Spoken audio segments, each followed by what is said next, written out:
Hello, everyone. Thank you for joining today's webinar. It is the second in a 3-webinar series focusing on supply chain hazard awareness. Today, we look at field data loggers, monitoring versus measurement. If you've missed the first webinar and would like to view it, there is a link to the on-demand video in the chat box now. Before we start, however, I wanted to go over a few quick things.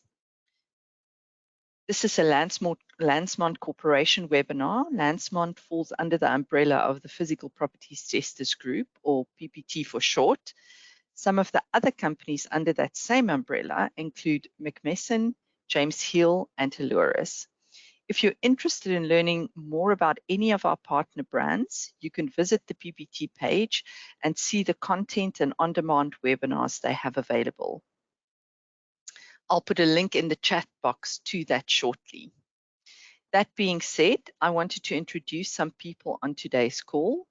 Eric Jonassen is our presenter for today, and my name is Sharon Smorenberg. I'm one of the organizers. Then we have various support staff throughout the United States, Europe, and Asia, some of whom are on this call today. So please feel free to ask any questions you may have. You can use the question box throughout the webinar to type in any questions, and we will then address these questions at the end of the webinar. This webinar is going to be recorded. You will get a copy of the recording to the email that you registered with. So if you want to review anything for additional clarity, or if you have a colleague who is interested in attending but wasn't able to make it, please feel free to pass the recording on to them. And with that, I will turn it over to Eric.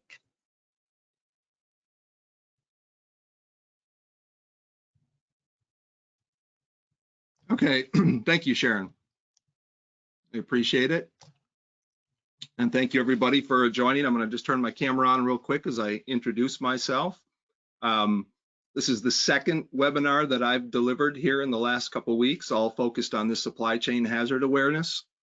So I'm going to assume, right or wrong, apologize if you weren't able to join the first one, but I'm assuming some people were able to join that first one, so I won't go through some of the same introductions that I did as part of that session. But I do serve as the Vice President of Technology for the Landsmont Corporation.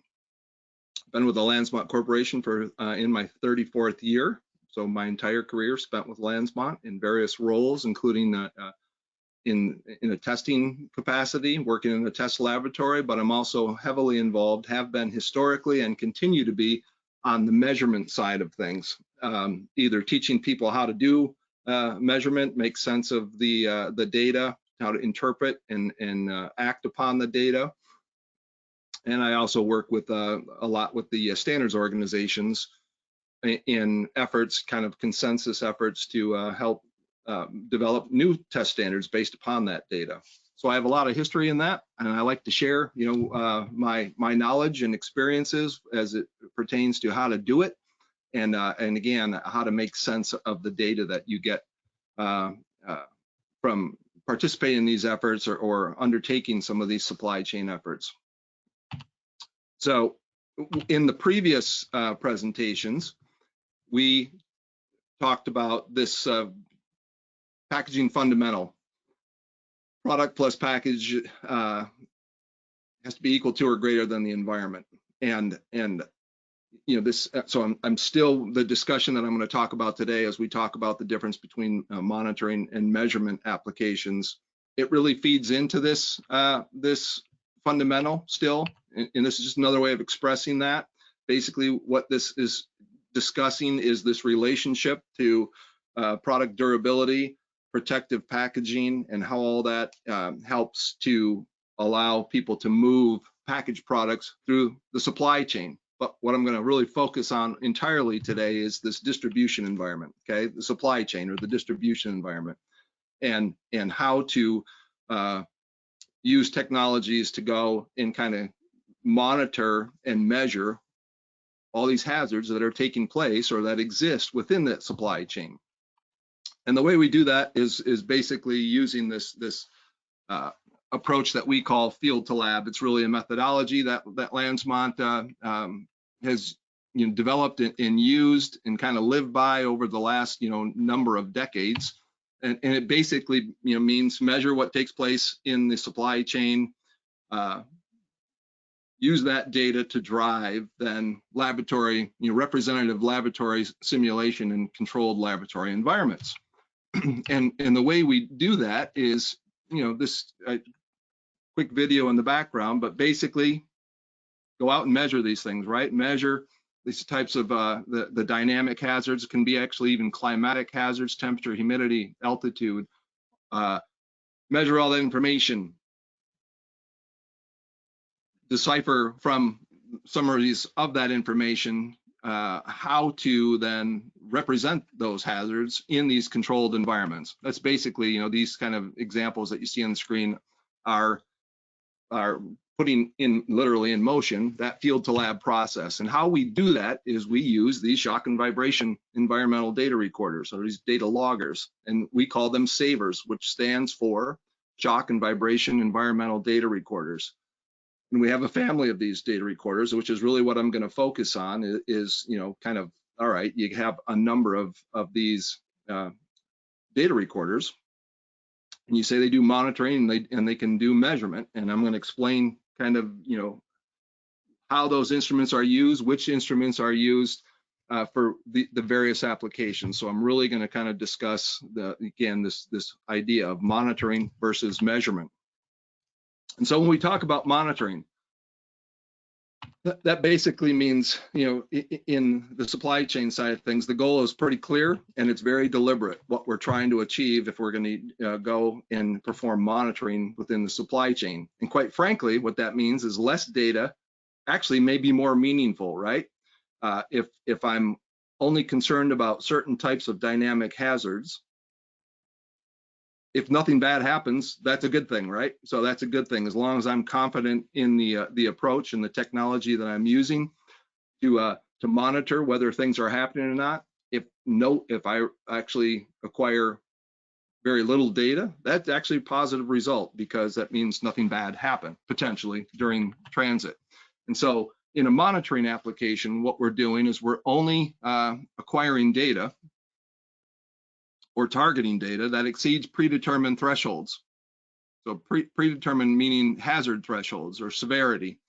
And or you can think of it as only if those types of events that exceed what we call the product's fragility levels. So a product that's moving through the supply chain has some amount of durability, again, or fragility associated with that.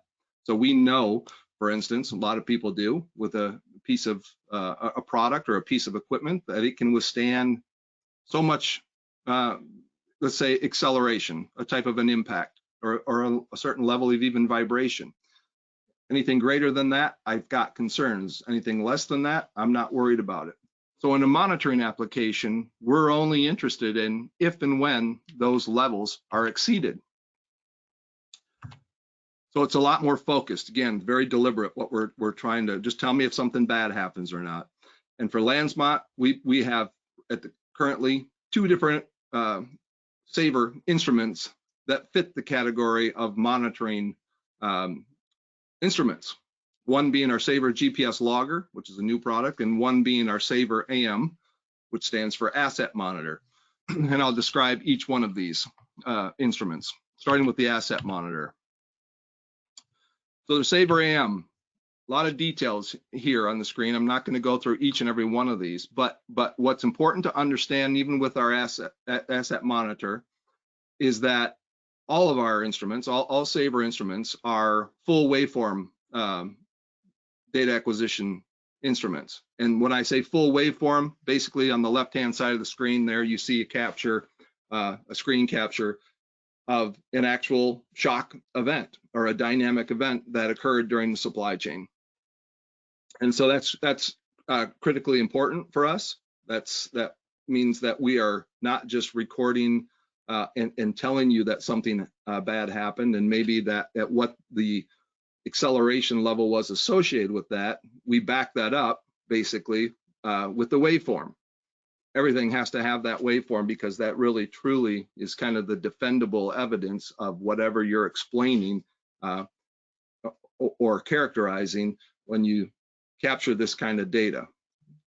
it's the defendable data that stands behind it. So these instruments, the Saver AM, instead of looking at all the details necessarily in the specification of the instrument, what that speaks to, though, is the fidelity of the information that we capture with these instruments.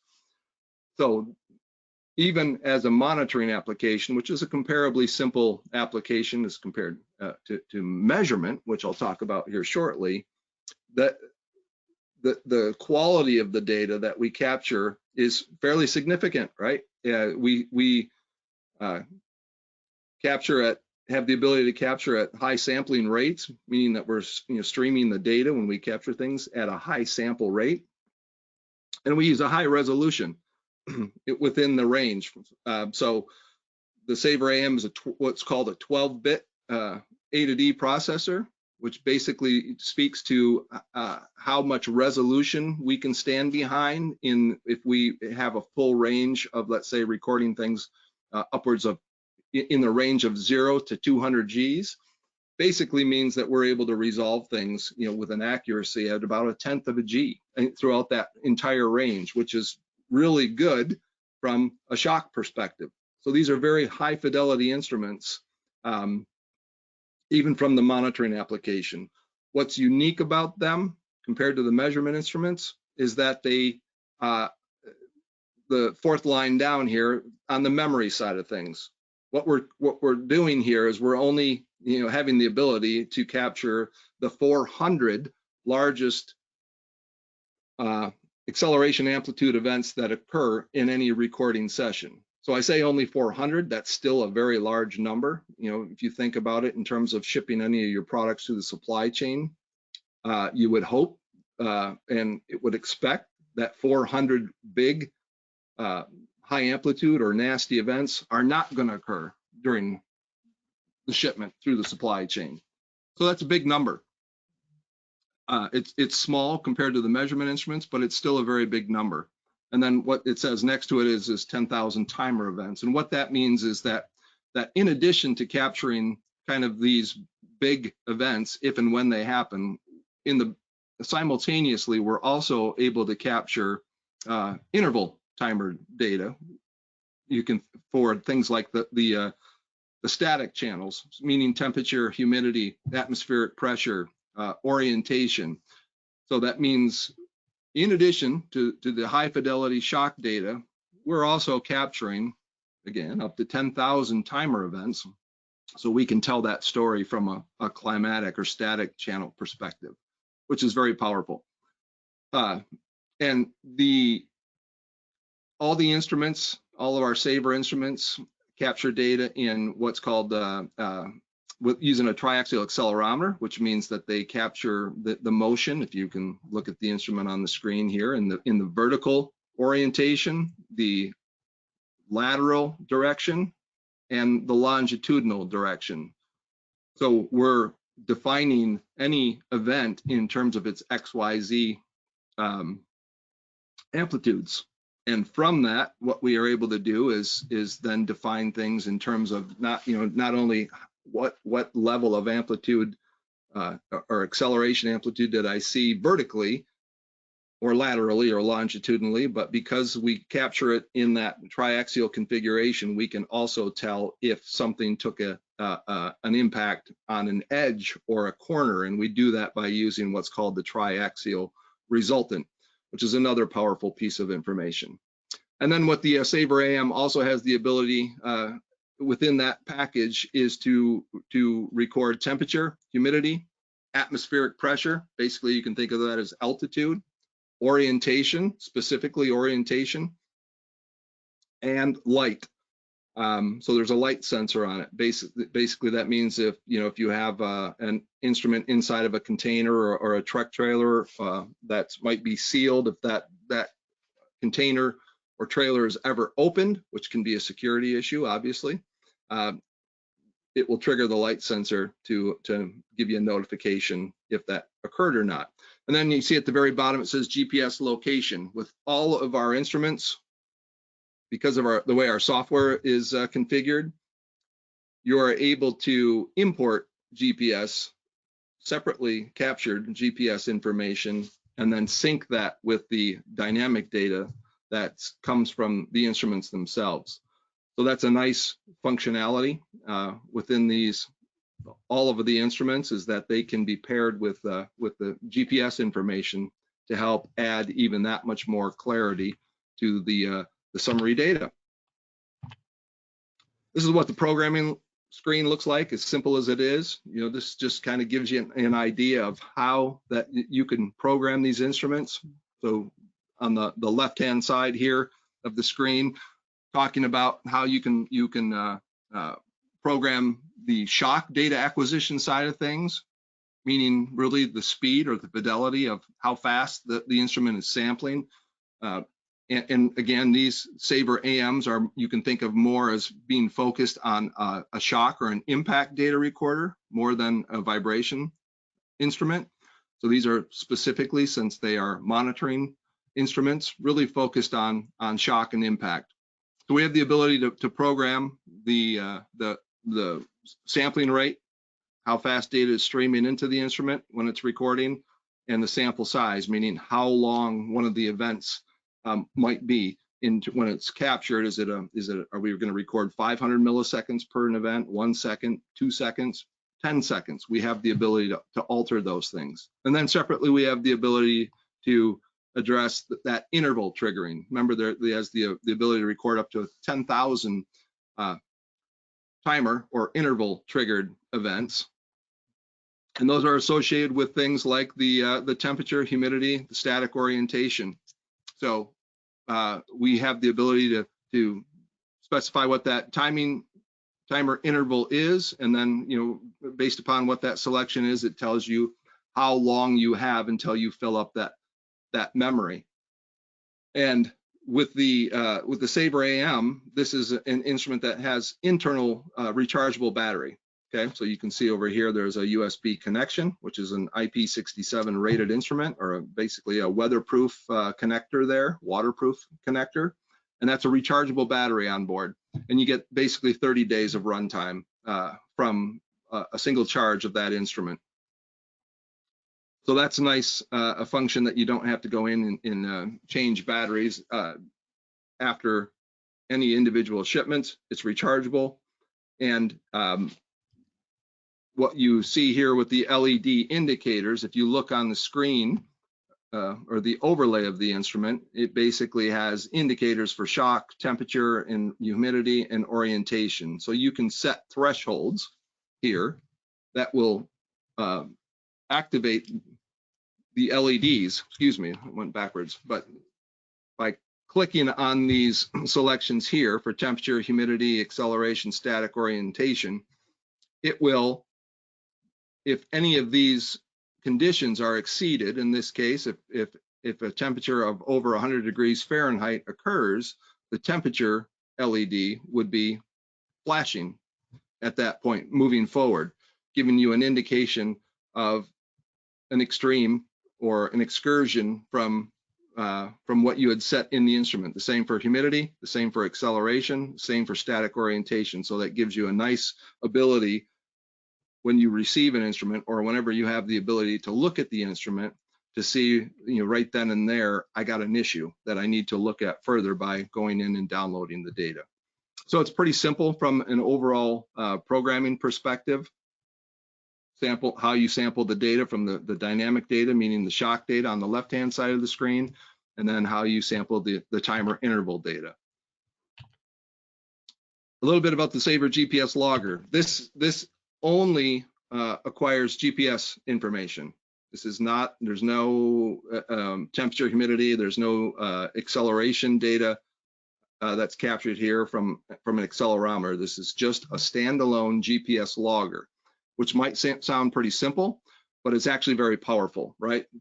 For how it integrates, at least with our family of instruments, because we can now attach this or place this instrument anywhere, either, let's say, if you're shipping a product within a truck trailer or an intermodal container, the Saber AM, or any of the other Sabers for that matter, can be attached to the product or on the pallet or in a crate.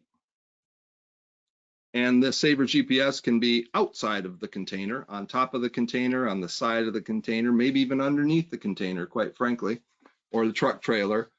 And it separately is capturing or logging GPS location. And then after the fact, once, let's say, a shipment arrives at a specific location, you're able to download the data, not only from your instrument, your Saver instrument, but also from the GPS logger. And then our software allows you to merge that data together to basically tie location to all the dynamic data. And how it does it is anytime that we collect dynamic data, shock data, you can think of from a monitoring application, every time we collect it, we collect the date and timestamp. So if it happened, if this big impact happened at Tuesday at 2:00 p.m. in the afternoon, Saver GPS obviously is collecting data, and it says, well, I was here on Tuesday at 2:00 in the afternoon. And so we sync that data together. And either, it doesn't have to be the exact location. We have basically different selections in our software that gives you the ability to say how close do you literally need it to be able to say close enough. This is, this happened at Tuesday at 2:00. I was here at Tuesday at 2:05. Basically, that means this is, this event occurred in this region. And of course, the more quickly or frequently you sample GPS information, it's very likely you can get very, very close to being specific with knowing the location of where your dynamic data occurred. So this is a new product for us, and really a nice, powerful piece, because it doesn't only work with the Saver AM or the monitoring instruments, it works with all of our instruments. It works with any of our instruments. And so it gives you the ability to tie that or add that data, location data, to the dynamic data, which is really powerful in kind of, again, telling the story of what takes place during a journey through the supply chain. So why would you monitor? What kind of, what's the application really? Why are people doing monitoring versus measurement, which I'll talk about moving forward? And it's really to assure assets, that are moving through the supply chain maintain their quality and health while they're being transported through the supply chain. Really, again, assuming everything's okay, unless you tell me otherwise. Did something bad happen that I need to know about as this stuff's moving through supply chain? And so, another reason people use this is to establish immediate acceptance or rejection criteria. When the instrumented shipment arrives of some high value product at the intended destination, we have specific customers that first thing they do is they go to the instruments, they download the data, they either look at the data and look for the LED triggers, or download the data and right on the spot, literally take a look at the reported health as communicated by the instrument and make a decision whether they're going to accept the shipment or reject it. And if they reject it, there's different kind of remediation that can take place, and it might be associated with whether something, yes, obviously normal or abnormal handling took place, but then it's also to assess liability. So if something abnormal happens and it exceeds a certain threshold where it obviously was rough and exceeded that fragility number, and there's damage, then we might want to go after that carrier or file an insurance claim. So it's like, again, the ability to create defendable data or a defendable position to address liability issues. Think of it like from the insurance perspective. And we do have plenty of examples where customers use it for that very specific reason, where they're shipping, multi-million-dollar pieces of equipment.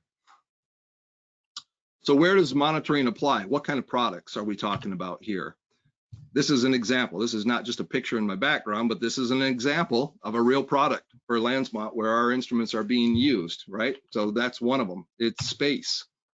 So you can think of this as high value, environmentally sensitive products.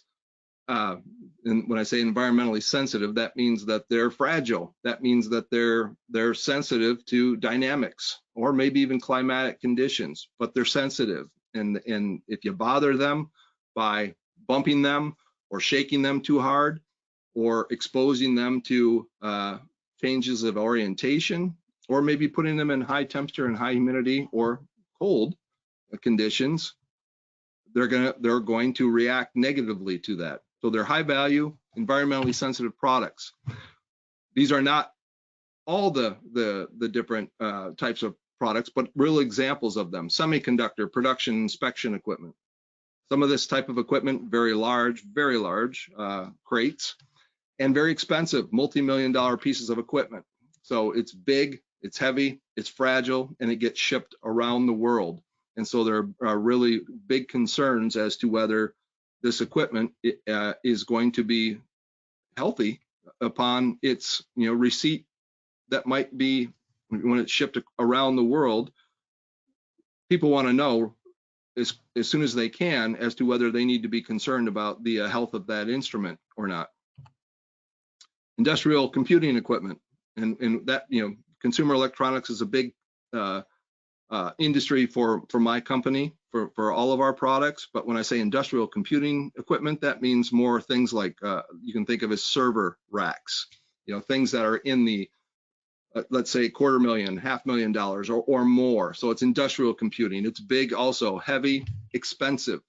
And so we really want to know if there are any reasons for concern when we're moving those types of packaged products, created products, through the supply chain. And if something bad happens, again, we want to know if we have to fix something and whether we need to go after somebody to address the damage. Who's responsible for that damage? Aerospace assets, that's what you see in the background, right? That's obvious, that's big. I mean, that's space, that's not just aerospace, that's space hardware. Defense assets, you can understand what that might be. It can be either, equipment that's used on in the defense industry for communications, electronics, things like that. And it obviously means even things like moving weapons around the globe. That's not atypical and uncommon for things like that to be moving around the globe almost continuously. And so critical, obviously expensive, and kind of mission critical is what they describe things in both aerospace and defense. They got to know what the health of these products before they potentially either accept them or reject them or use them. So a lot of that stuff is used. They use these type of monitoring instruments on all those products moving through the supply chain. Medical equipment and instruments. You can think of that as when I say medical equipment, that doesn't necessarily just mean something like a syringe or something small that a doctor or someone uses, handheld pieces of equipment or instruments. That means large pieces of equipment. That means imaging equipment. It can mean all kinds of different types of big equipment that is expensive again and complex as far as its design and configuration, and it's expensive. So again, people need to understand when it's moving, if anything happened to it, do I need to be concerned when I receive it? And what's interesting to know is that a lot of this medical equipment, for instance, moves not only from when you initially sell it, let's say, from a medical supplying company, sells it to a hospital. A lot of times that equipment eventually moves to another facility, and it might be across the globe. I'm very familiar with that as well. Is that type of equipment during its life cycle moves to a number of different facilities and may even get refurbished and move to another, from one continent to another, and then to eventually another continent. So as it's moving around, it's very critical to understand if and what takes place. And then the pharma biological assets, which is different than medical equipment. You can think of that as biological products that can be things like vaccines, things that are in solutions in glass vials or shipped in big bulk packaging of some sort. Individual pallet loads, unit loads of that type of product can have a value of $1 million or greater just on one pallet, let alone a truckload or a container load of those types of products. So very, very expensive and, quite frankly, quite sensitive to a number of hazards in the supply chain. Obviously, temperature, whether it's too warm, that's biological products, pharma products move through what's called the cold chain, right? And that means it's temperature controlled environment. They're sensitive and they need to be shipped in controlled conditions, whether that's literally a controlled, temperature controlled HVAC containerization as it's moving through the global supply chain, or temperature controlled packaging, the actual individual shipper, where it's, think of it as like an insulated cooler. So they're sensitive to temperature and humidity, but guess what? They're also very sensitive to shock and vibration. The molecule, right down to the molecular level, the molecules don't like shock and they don't like vibration. And so it's very important, once again, to know if there's any issues they need to be concerned with. And when you think of medical products or biologicals, those products eventually are intended to go to be injected, right, or to go into a human to take care of that person. And so they not only damage is a whole different consideration for biological products or pharmaceutical products. It's not just whether it will work or not. It's now you have the is it affect its efficacy and how it's going to function, or operate inside a human body. So it's a big deal. These are just some interesting pictures. So monitoring, where does it apply? Show me, where is it? Well, I have lots of pictures because I spend a lot of time looking, supporting and looking for our instruments in space applications. And so this is real, right? This is a segment of a booster rocket that ships on rail cars here in the United States, nearly 3,000 miles. And it's this booster segment is one of these segments. If you can kind of see in the background on this image or flag on the wall back here, there are multiple segments of this rocket booster that make up each of these two boosters on the side of this large rocket.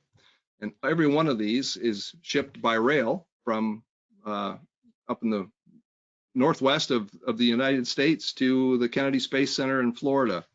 And they're loaded. They're actually not just a booster segment, they're actually loaded with solid rocket fuel.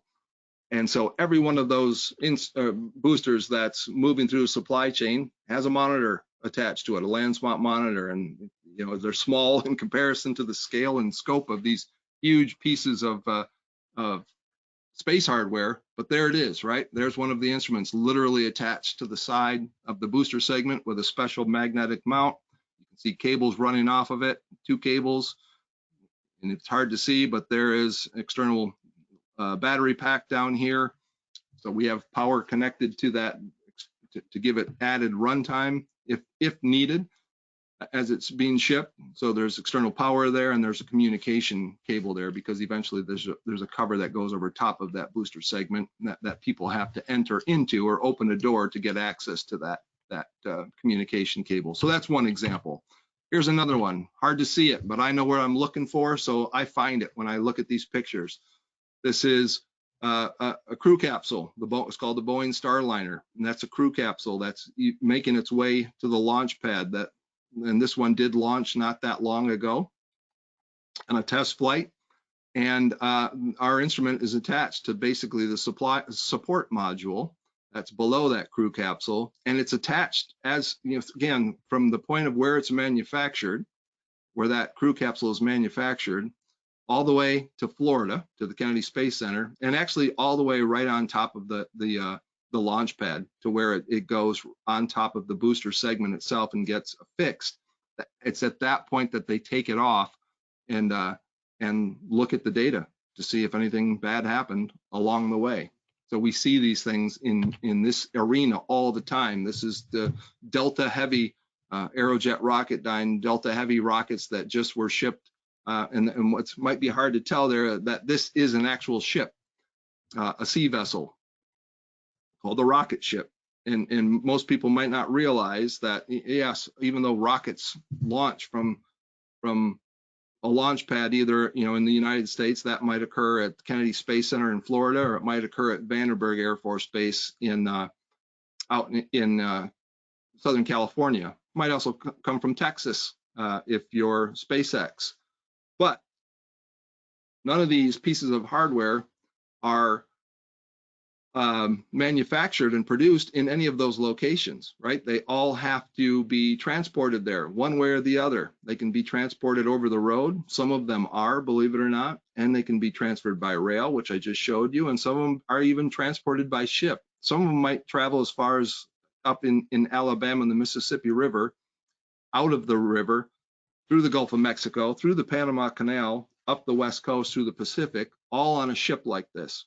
And when they're in motion like that, hard to see them, but I know what I'm looking for here. There are instruments. They're attached, and they're monitoring that shipment, and they're looking for very specific types of information to know whether or not certain thresholds were exceeded. So these guys are, with this type of product, they know if I see plus or minus 2 Gs in this direction, or plus or minus 1 G in this direction, or plus or minus half a G in this direction, I know in those cases, I got a problem. I have potential problems. And so the way that they assess that, and, how can I assess that kind of in a quick fashion, is we have the special reporting function in our software, called a special reporting function, but what it really is a simplistic reporting function. And we call it simple health reporting.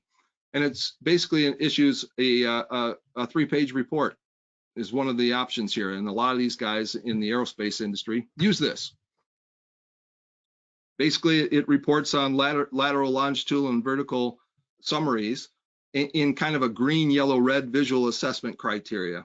And so that's kind of showing what that looks like. One of the pages over on the right-hand side, if I move forward, I zoom in on that a little bit. Basically, has different columns there for the different channels: vertical channel, measuring the vertical inputs, the longitudinal, the lengthwise inputs, and the lateral, the side-to-side inputs. And in this case, what it's saying is, in this recording session, there were 3 events, only 3 events that were recorded. One that was a signal triggered event, meaning threshold triggered, and 2 that were timer triggered. And so when you look at this report, or the people that use our reports, they say, what do I need to be concerned with? Do I need to be concerned with anything? And so what this kind of report does is, at a at a quick high level, tells people, based even on the color coding, do you need to be concerned or not? Obviously, in this case, what the idea is, if you see red conditions and it says exceeded, and it says in the identifying column over here, engineering violation, it says, yeah, I exceeded my engineering kind of threshold in the lateral direction, and so something needs to occur. That triggers some type of, again, remediation based upon that. Where it's green, it says, yeah, I recorded 3 events, but they were all acceptable. And then the yellows, it says, basically it's like raising an alarm. It's not a accept or reject condition, but it's kind of an alarm associated with that. But the red is a kind of a go, no go, right? If you exceed those conditions. And not only that, but it tells you in which direction, where that occurred, so that you might, again, based upon that, focus on some type of remediation or inspection as it relates to that direction, that lateral direction.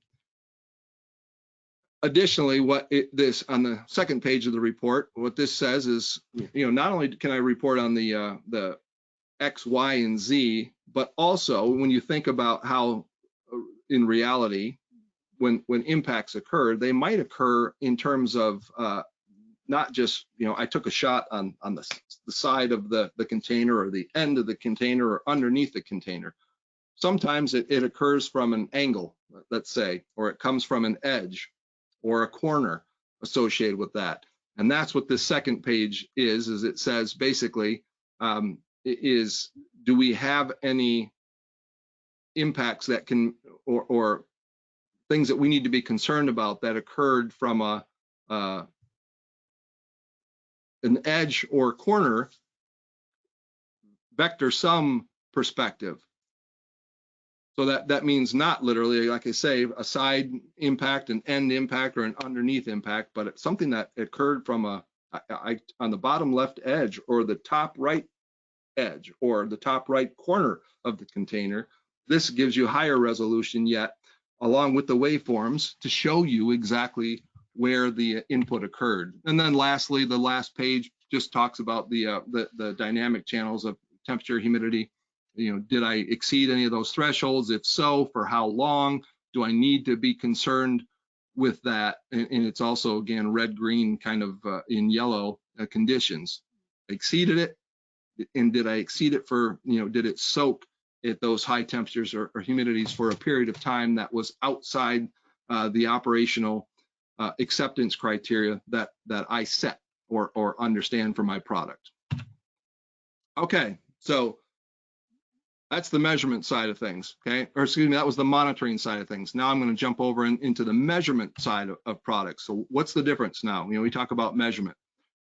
So measurement instruments provide the ability to record everything that occurs during the recording session, not just the bad things, not just if and when certain thresholds or fragility levels are exceeded. We want to know everything that takes place. And we think of these more as, a lot of people, we describe them as research grade instruments. They're used to define the unknowns, right? Quite frankly, we're going out using these instruments to try to understand exactly what is taking place. Not just if something bad happens, I want to know everything, what is occurring in this environment.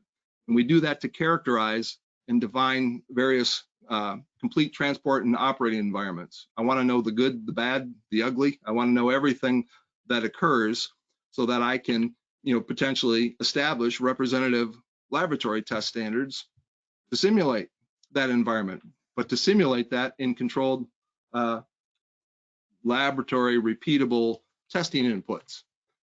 That's where a lot of test standards come from, are from people doing these types of studies, not only these types of studies, but from the results that come from these studies. And so for us, we have 3 instruments that fit into the measurement type of data recorders or data loggers. Sabre 3D15, the 3X90, and the 9X30. So 3 of our instruments, higher grade. And just, again, there's a lot of details here. I won't go through each one of these line by line, but I'll try to touch on the differences, kind of the key features for each of these instruments. So, but the big difference here, these are even higher resolution instruments. These are 16-bit A to D converters, which means we can get, resolve dynamics down into the hundredths of a G, even at the full scale range of these instruments. That means they're very sensitive. They can record at a very high resolution the dynamics that are occurring, and they can record tens of thousands of events versus the monitoring instrument, the Sabre AM, recorded the 400 top events. Depending on how the user sets these instruments up, each one of these can record, for instance, even upwards of 40,000 individual events during a measurement project. So that's, that might not sound like a huge number, but it is. It's a very, very big difference in the ability to record everything that happens during a measurement effort.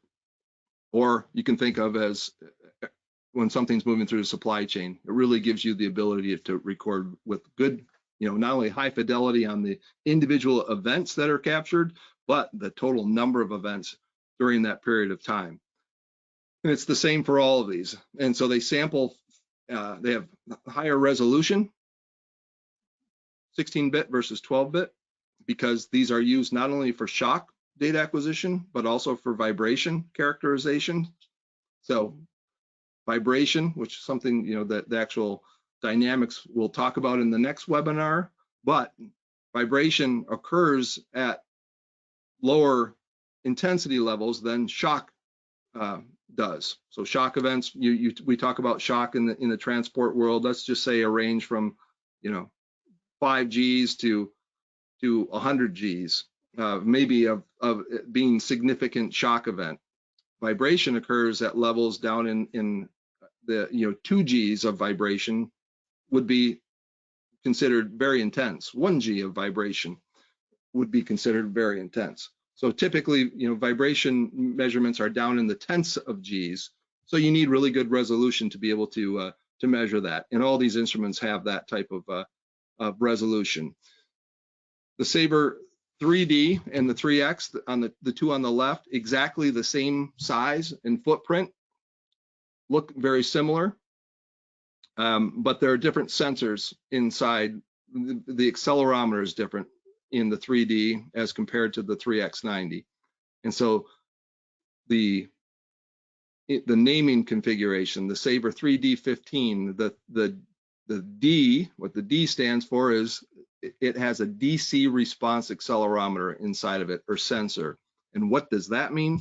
That means it's a very special type of sensor that can record what we call low frequency, low amplitude, and long duration acceleration events. And what that means is you can think of when a vehicle is accelerating, or it's braking, or it's turning, or if it's an aircraft, you can even think of, or a roller coaster or an amusement ride, when you're going in big loops or big turns, that's almost like a constant acceleration that's being measured or created there. And because of that, that's a very unique dynamic that takes a special type of sensor to be able to measure what's considered continuous acceleration over long periods of time.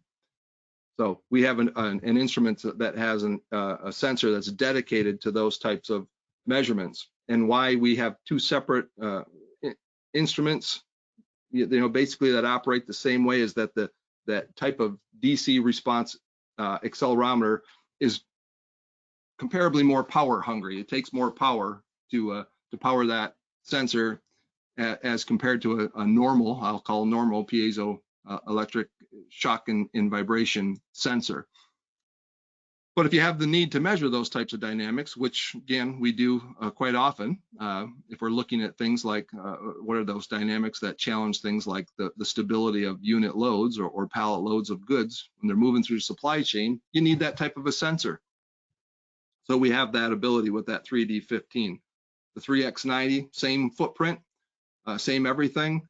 But it uses a different type of an accelerometer, that a Tri-X, a MEMS type accelerometer that does not need doesn't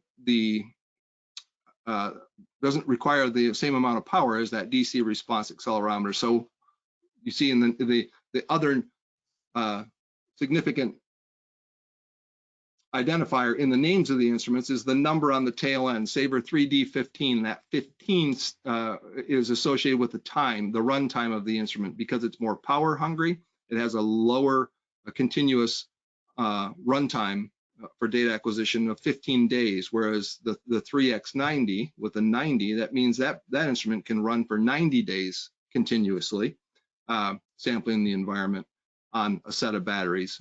Each one of those units uses 2 9-volt batteries, which is hard to see, but these are 2 covers, one on each side. This is a cover. There's another cover on the other side. Behind each one of these covers is a 9-volt battery. So we get that runtime by using 2 9-volt batteries, lithium 9-volt batteries. And this is really, this instrument in the middle here, the 3X90, is probably the biggest workhorse of our fleet of instruments, because of all the overall capability in that small package, but also the long runtime for doing long supply chain measurements. And with each of these instruments, we're able to record shock, vibration, temperature, and humidity. Every one of those has that ability built into them, and they both have the ability, just like the Saver AM, to import externally captured GPS information. For instance, from our Saver GPS logger, we can always import that and link that or sync that to the dynamic data that we capture with these instruments to add that additional resolution to the data. And then the last instrument that I'll talk about here, which really has the same kind of capabilities as these two instruments here, got a triaxial accelerometer inside of it, but this is our Saver 9X30. So this has a 30-day runtime. And what's different here is, yes, it's a larger footprint. Sorry, went backwards again. Whereas the two instruments on the left, the blue instruments, have a footprint of about 3 inches by 3 inches. This one is more like 5 inches by 5 inches. And what's different here is that this instrument has the ability to attach 6 additional sensors to it, accelerometers to it, or 2 additional triax accelerometers. And a triax accelerometer you can think of as a three accelerometers built into one sensor. So one way or the other, you have the ability to attach 6 external sensors to add to the onboard or internal triaxial accelerometer. So it has the ability to record 9 acceleration channels at any given time. Whereas these guys on the left, the 3D and the 3X, have just the internal triax. So this gives you the ability to do more measurement from one body.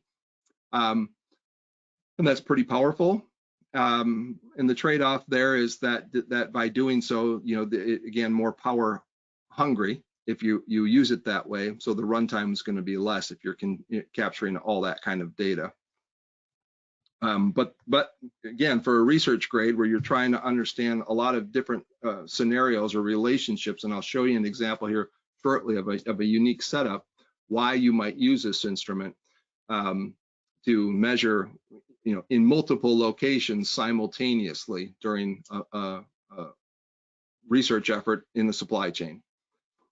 And the other interesting thing with this instrument is that you can connect multiple 9X instruments together. You can basically daisy chain those instruments together so that if you have 3, let's say 3 9Xs in a given trailer or intermodal container, they can be synced together so that anytime one triggers, one instrument or one channel, all instruments trigger, and all those signals are absolutely synced in the time domain. Their clocks are synced so that you can literally compare one measurement of one of the channels in one of those instruments to the third instrument that's mounted in a completely different area in the same direction, for instance, or in another direction. But that makes for a very powerful capability for this instrument to understand a unique environmental scenario. And the 9X can also be configured, whereas the GPS logger that I talked about before, that standalone logger, the 9X is unique in that it does have the ability in a certain configuration to have GPS be built into that instrument. And so that's powerful. And when you do that, there's a connector on the side of this instrument that basically you have to plug in an antenna. So that's the unique requirement, is that yes, it can also be configured to collect GPS data, but then you have to have an antenna attached by a cable, and then the antenna has to be able to see the sky, basically to be able to see the satellite. So it's powerful in that it has that capability, but you have to then have a scenario where you have the ability to get that cable and antenna out of a package or out of a container or a trailer to be able to see the sky. So this is an example, a real example of a setup of a project. Again, think of back into the idea of a research grade type of an instrument. So on the left here, colleague of mine, you see a bunch, excuse me, of our instruments sitting on top of a unit load of paper towels. But this is real. This is a real example, and that the company allows me to share this example where they wanted to understand a scenario where they ship in their supply chain unit loads or pallet loads of paper towels of their product. And they wanted to understand, because they were having issues moving their products through the supply chain, stability issues, product moving, unit loads moving, tipping, sometimes tipping over in the supply chain. They wanted to understand the relationship of the input. You can think of the input dynamics. So I'm showing instruments that are mounted down to the floor of a container. They wanted to understand when something happens, shock or vibration, at the floor of the container,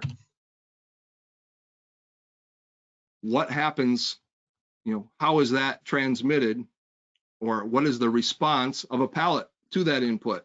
And so what this shows here is that we're connected, right? I said these instruments can be daisy chained together. So in this case, this is one of these Saber 9X instruments that's connected to another 9X instrument that's mounted to this pallet. And then there's yet another channel of instrumentation that's mounted in the same location on a pallet, but on the top pallet in that unit load. So these guys wanted to understand is when something happens, we get an input to the bottom of the container, when it's moving through supply chain, what is that pallet? What does that mean, to that bottom pallet and to that top pallet? How are they moving in response to that? Not only up and down, but side to side and lengthwise. How do they respond? Because what we're seeing when we ship these things through the supply chain is that they move. We know that because we open the door on the receiving end and they've moved one direction or the other. So we're trying to understand what causes that. When this type of dynamic happens, how does it respond? How does it move? And do they respond in unison, or does the top one move more than the bottom one? And so what we have the ability to do by capturing data looking like that, this is again more of even the next webinar that we'll be talking about, but we can use the data that comes from these sensors to say, what this top plot is showing me, just in simple terms, is saying this is something that's called a transmissibility plot. And by capturing this data, overlaying this data, one of the analysis techniques is to say that on average, this top pallet is moving 10 times as much as this bottom pallet is during shipment in the longitudinal direction. And it tells me specifically at what frequency, basically how it shakes, is where the natural frequency of that unit load is, and how much more it's moving during transport, which is a really, again, important piece of information to understand from the design side of things or the engineering side of things, because we can use that information or they can use that information to figure out how to maybe wrap these loads differently with the stretch material, or load these products differently to change that relationship. So instead of it being 10 times more motion, maybe we can cut that down to being 5 times as much motion, or maybe we can actually change the natural frequency of that unit load by stiffening or softening the way we wrap those containers. So we can get these types of metrics, understanding to say, how much is it moving? And then we can go and do things from a design and engineering perspective to change that relationship, to change how they respond.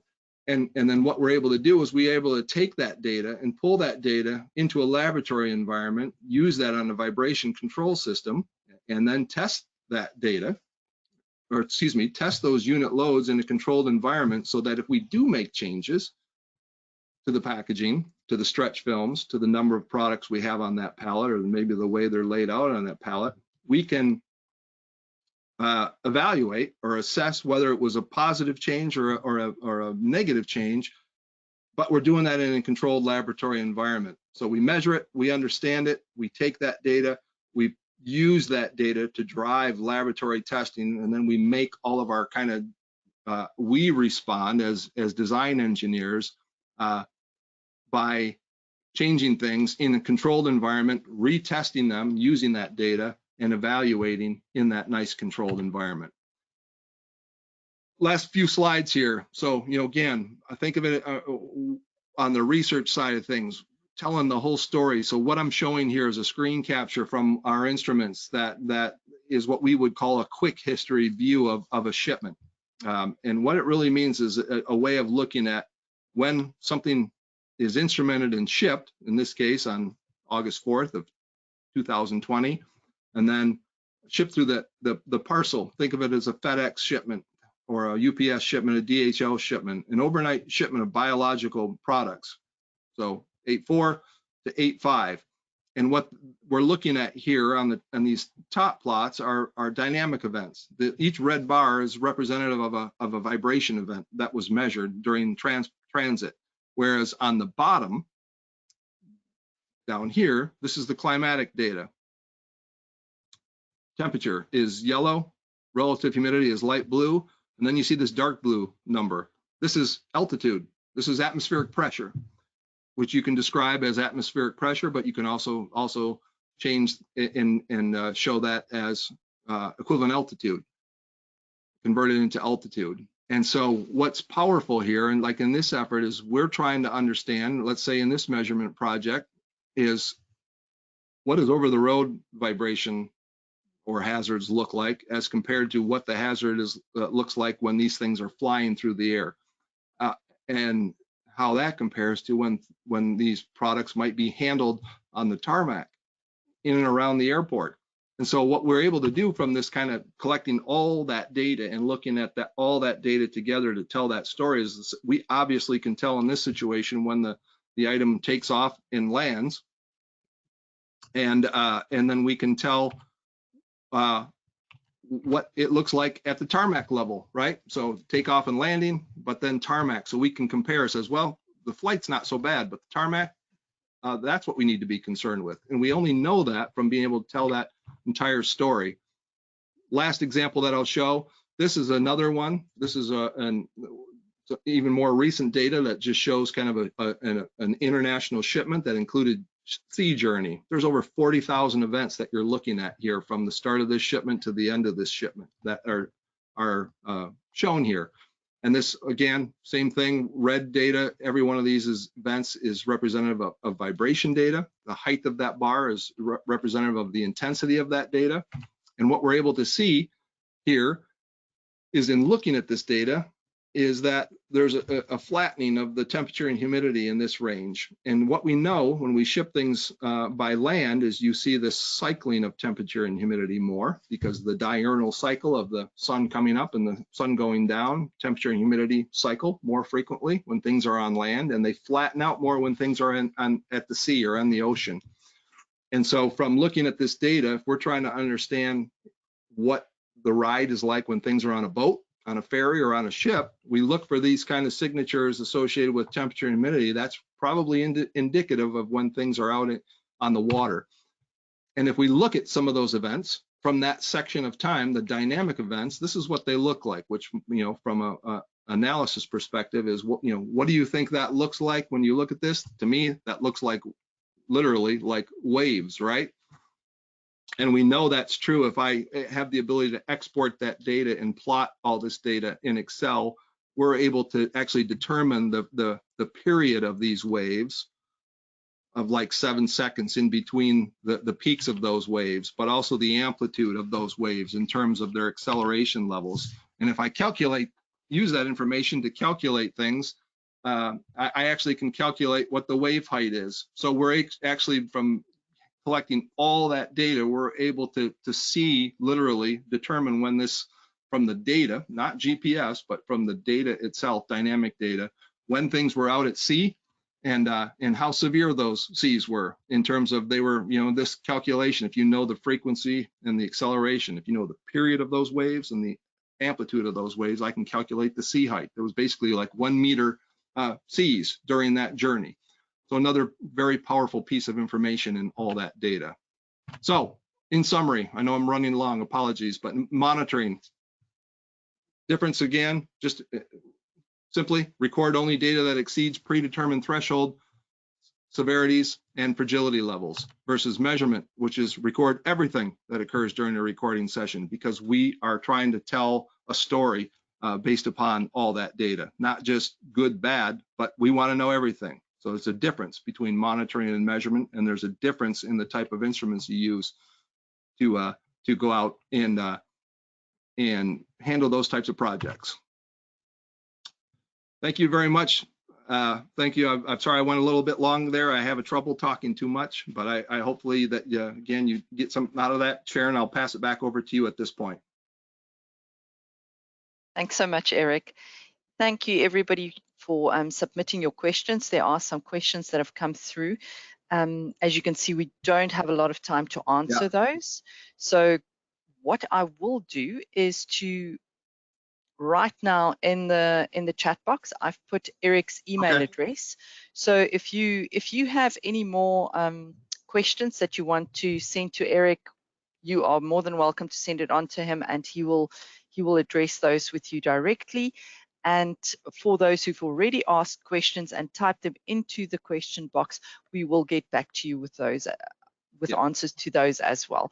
But thank you very much for joining us today. We really appreciate your time, and we hope that you will join us again for the final webinar that will be on the 22nd. You will receive, like I said, a recording in your inbox, and that should be in the next few days. Thank you very much, everybody, and we'll see you at the next webinar. Thank you.